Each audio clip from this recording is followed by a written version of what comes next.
qishloqlarida. Assalomu alaykum aziz yurtdoshlar, eshittirish taqdimoti bilan studiyada boshlovchi Ma'murjon aka.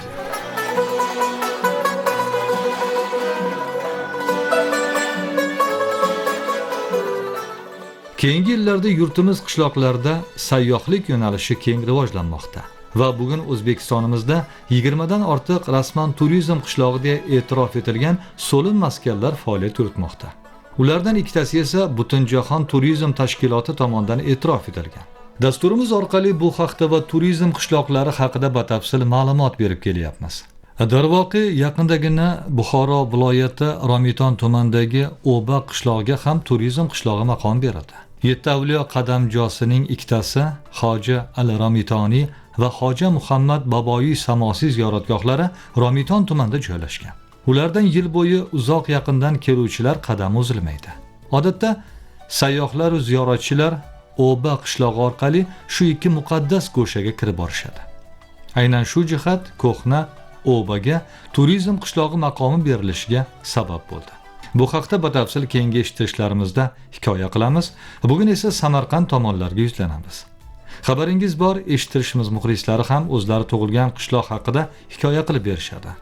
Bugun Renessans ta'lim universiteti o'qituvchisi, filologiya fanlari bo'yicha falsafa doktori, dotsent Shahlo Musayeva bilan ona qishlog'i Narpay tumanidagi Totkent qishlog'iga radio sayohat uyushtiramiz. Ko'plab savdogarlar har xil oziq-ovqat mahsulotlari, kiyim-kechak, shunaqa narsalarni sotib, xaridorlarni chaqirgan.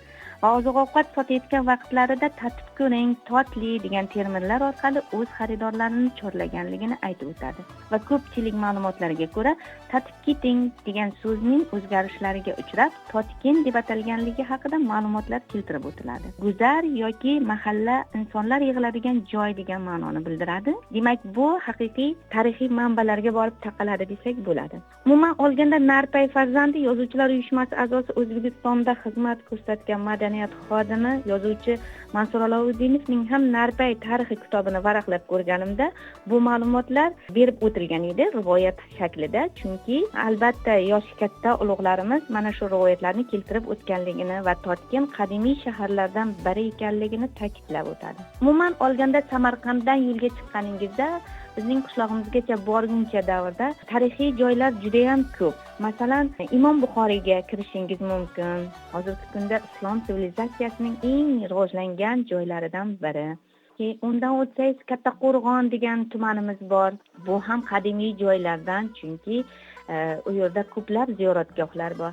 Va Narpay tumaniga tashrif buyursangiz, Narpayda ham bir qancha qadimiy qishloqlarga duch kelasiz. Va bu yerlarda ko'plab ziyoratgohlar ham uchraydi. Masalan, bizga qo'shni qishloq Ko'kota deyiladi. Bu yerda qadimiy ziyoratgoh bor. Inson umrini oqar suvga mengzashadi. Vaqt juda shiddatkor.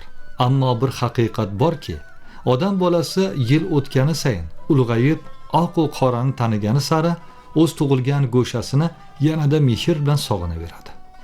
Bu balki ota hovli, bolalik xotiralari, jigarlar, qo'ni-qo'shni, qadrdon sinfdoshlar bilan ham bog'liqdir. Suhbatdoshimiz so'zlarini tinglar ekanmiz, uning ham ko'z oldida bolaligi, o'quvchilik yillari gavdalanayotganini his qildik.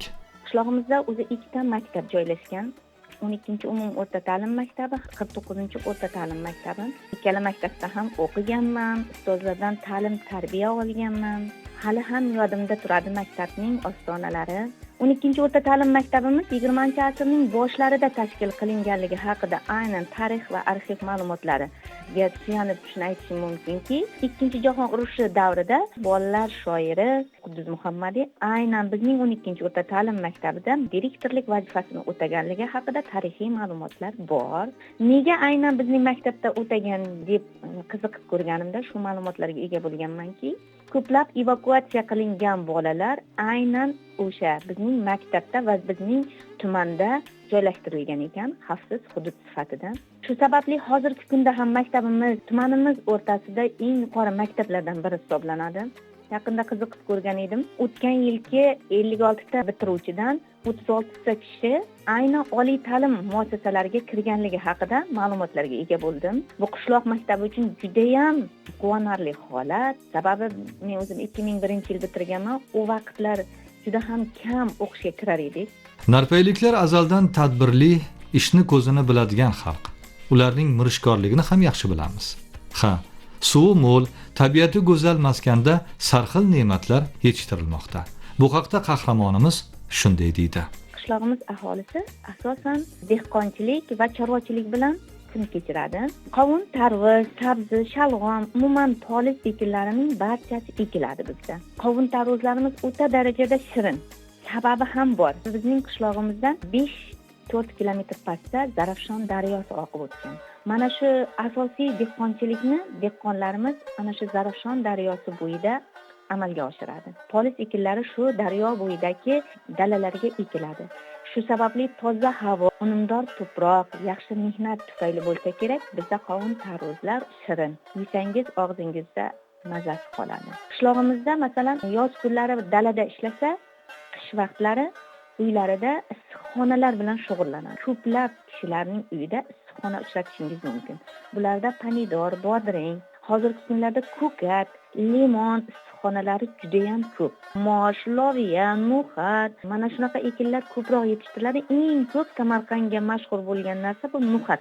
E'tibor qilgan bo'lsangiz, qahramonimiz o'z so'zida Samarqandda no'xat ko'p yetishtirilishi haqida gapirib o'tdi. Ushbu dukkakli ekin O'zbekistonimizda hamma joyda ham yetishtirilmaydi. Samarqandda no'xatdan ko'plab shirindan shirin taomlar tayyorlanadi. Ulardan biri no'xat sho'rakdir. Joriy yilning 3-iyul kuni Samarqand no'xat sho'ragi geografik ko'rsatkich sifatida Adliya vazirligi tomonidan davlat ro'yxatidan o'tkazildi. Samarqand no'xat sho'ragining o'ziga xos tomonlaridan yana biri taomda pishirilgan go'shtlar va ilik aralashmasi. Ushbu mahsulotlar qaynatilgan sho'rva, shuningdek 1-2 soat davomida xona haroratida quritilgan Samarqand nonining ishlatilishi natijasida ta'mlarning umumiy mazasiga erishishdir. Har joyning o'z brend mahsulotlari, taomlari bor. Samarqand noni va bir qator taomlarimiz qo'shni davlatlar, hatto xorijda ham mashhur. Agar e'tibor qilinsa, bugungi zamonaviy dunyoda suyib iste'mol qilinayotgan ovqatlarimiz ming yilliklar osha kelayotgan momo meros ne'matlardir. Ushbu taomlar shifobaxshligi bilan qimmatli sanaladi, deydi Shahloxon. O'zbek milliy taomlarini tayyorlanish jarayoni va ovqatlanish madaniyati juda uzoq tarixga ega va o'zbek xalqining ko'p yillik tajribasiga asoslanadi.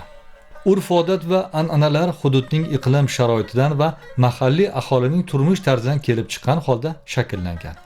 Har bir hudud aholisi milliy taomlarni tayyorlash borasida o'z uslubiga ega.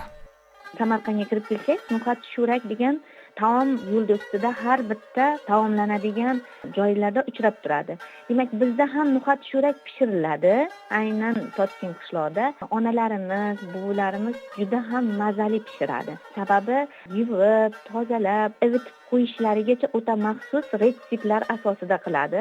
Eslayman, dadamning onalari bir vaqtlar qilgan vaqtda nega bunaqa qilasiz deb so'raganimda, asosan yomg'ir suviga ivitib qo'yilsa, no'xat juda shirin pishadi va yumshoq bo'ladi deb atar edi. Haqiqatdan ham o'shanday holatda yomg'ir suvlariga ivitib, toza suvlarga ivitib qo'yilgan no'xat juda shirin pishadi.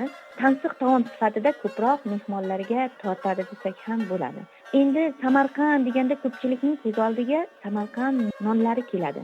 Sababi Samarqandga har qanday turist keladimi yoki viloyatlardan mehmon keladimi, albatta Samarqand nonini o'z tumaniga, viloyatiga olib ketishga harakat qiladi. Bizning Narpayda ham Samarqand nonlari pishiriladi. Aynan ko'rinishi, tuzilishi hammasi o'xshasa-da, qaysidir tomondan mazasi baribir o'zgacharoq bo'ladi. Bizda nonlar asosan ayollarimiz o'z qo'llari bilan tayyorlagan achitqi, ya'ni xamirturushlarga qilinadi.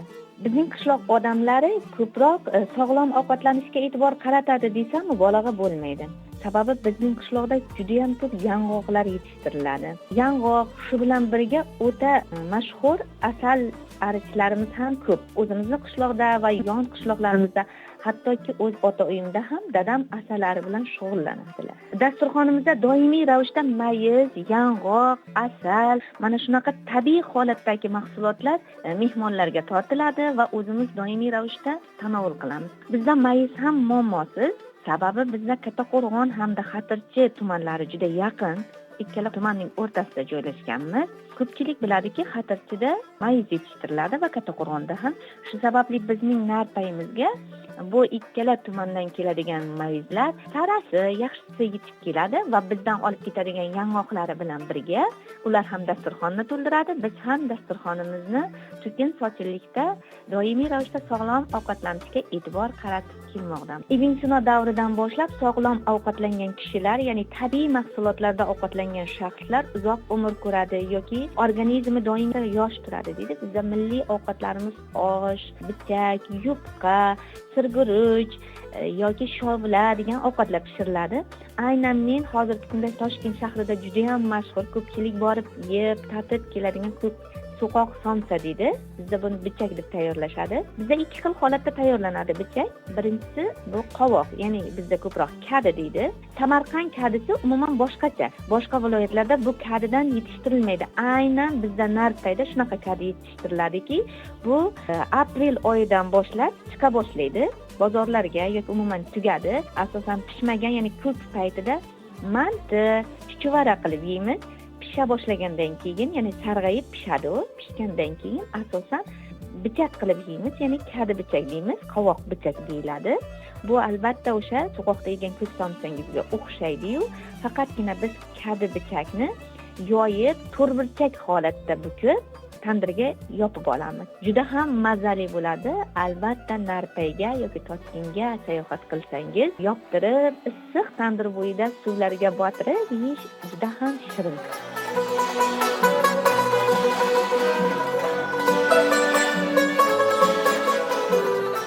Muhtaram muxlislar, bugungi eshittirishimizda Renessans ta'lim universiteti o'qituvchisi, filologiya fanlari bo'yicha falsafa doktori, dotsent Shahlo Musayeva ishtirok etdi.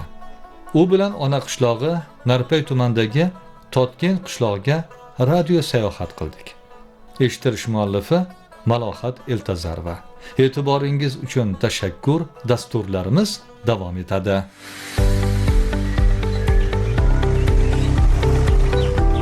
Yurtim qishloqlarida